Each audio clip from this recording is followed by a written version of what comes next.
Kali ini saya akan membahas atau ngobrol-ngobrol dengan teman-teman semua tentang formasi yang akan digunakan oleh Patrick Kluivert. Nah, kira-kira bagaimana menurut teman-teman formasinya? Kalau kita bicara formasi ya, ada beberapa formasi yang sudah pernah dipakai oleh Patrick Kluivert, yaitu jadi saya harap total football Patrick Kluivert bisa manjur kali ini ya friend ya. Jadi gitu. Jadi formasi menyerang mematikan dari timnas itu siap disajikan oleh Patrick Kluivert. Jika ada yang ingin komen silahkan, kita akan diskusi sama-sama. Saya akan balas satu persatu insya Allah setiap komen yang masuk di video saya. Assalamualaikum, jumpa lagi di channel Bangun Bola. Apa kabar friend? Insya Allah sehat selalu. Selamat datang di channel Bangun Bola. Apa kabar friend? Saya doakan semua yang menemukan video ini, semua yang nonton video ini insya Allah diberikan kesehatan ya friend. Selamat datang di channel Bangun Bola. Kali ini saya akan membahas atau ngobrol-ngobrol dengan teman-teman semua tentang formasi yang akan digunakan oleh Patrick Kluivert. Jadi kita tahu bahwa Patrick Kluivert ini adalah pelatih baru timnas Indonesia. Tanggal 8 Januari kemarin baru saja diumumkan oleh PSSI, dan kali ini kita akan bahas bagaimana kira-kira formasi yang akan digunakan oleh Patrick Kluivert. Jadi Patrick Kluivert ini membawa dua asisten, yaitu Denny Lansat dan Alex Pastoor. Alex Pastoor ini dulu terkenal ya dengan pelatih yang membawa Almere City ya kan, membawa beberapa tim untuk lolos ke Eredivisie. Jadi dia spesialis tim pelatih untuk membawa tim lolos ke Liga Utama ya, terutama Liga Utama Belanda ya kan friend. Kemudian Denny Lansat ini juga mantan pemain, dia punya darah garis Maluku dan dia fasih berbahasa Indonesia friend.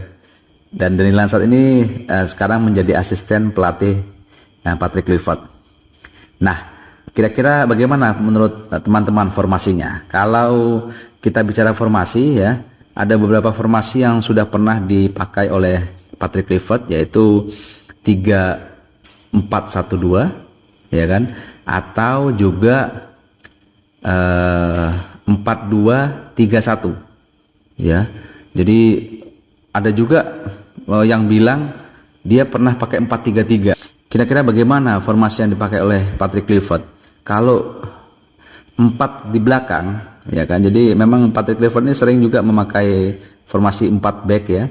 Dan ini merupakan hal baru ya bagi Indonesia ya, karena di era Sintayong backnya 3 di belakang ya kan, 3-4-3. Jadi itu Sintayong, tetapi Patrick Kluivert pasti menurut saya pasti akan membuat formasi baru dengan naluri yang menyerang dan total football. Jadi secara alamiah memang Patrick Kluivert ini kan mantan penyerang friend, mantan penyerang dan juga mengadopsi gaya total football Belanda ya kan, build up dari bawah, umpan-umpan pendek ya kan, kemudian menyerang.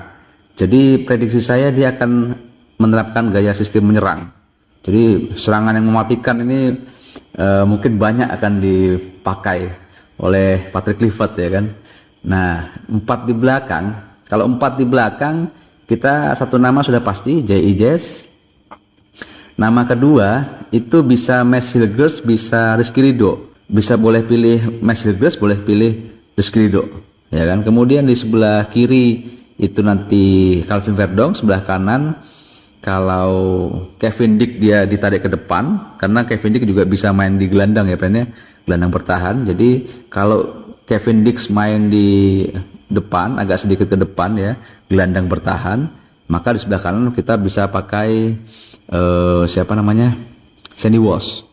Nah, Sandy Walsh. Tetapi kalau misalnya di tengah itu 3, maka Kevin Dijk juga bisa berperan sebagai bek kanan. Nah, kemudian di tengah banyak opsi yang bisa dipakai oleh Patrick Kluivert.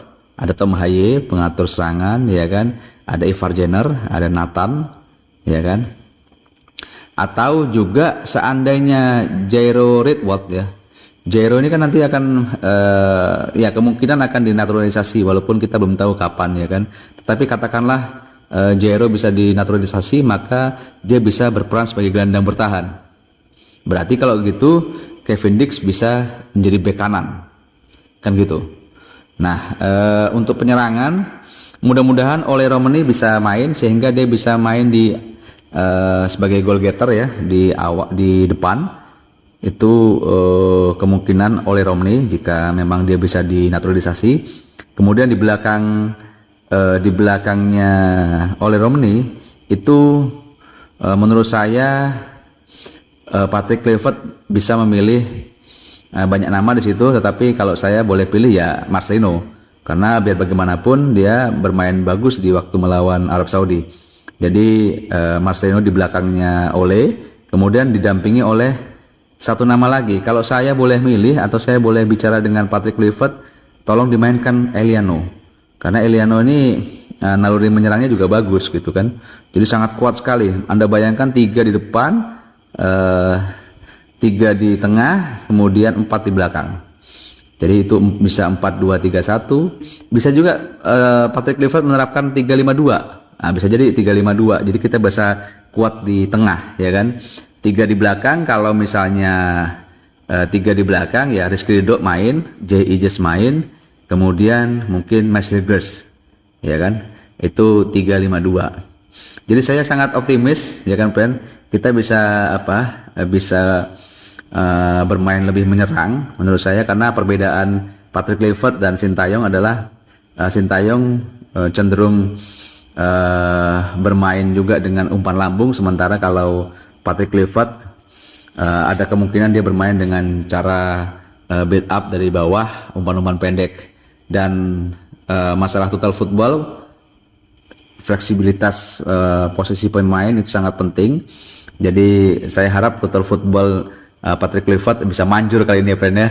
Jadi gitu. Jadi formasi menyerang mematikan dari timnas itu siap disajikan oleh Patrick Kluivert. Saya cukup optimis, ya kan friend. Ya, ada yang bilang memang ya bagaimana Patrick Kluivert banyak di Curaçao jadi gagal kan gitu kan. Kemudian dipecat oleh klub Turki kan gitu. Tapi ya itu sudahlah kan gitu kan. Sudahlah, saya percaya bahwa apapun yang diputuskan oleh PSSI pasti baik untuk perkembangan timnas Indonesia.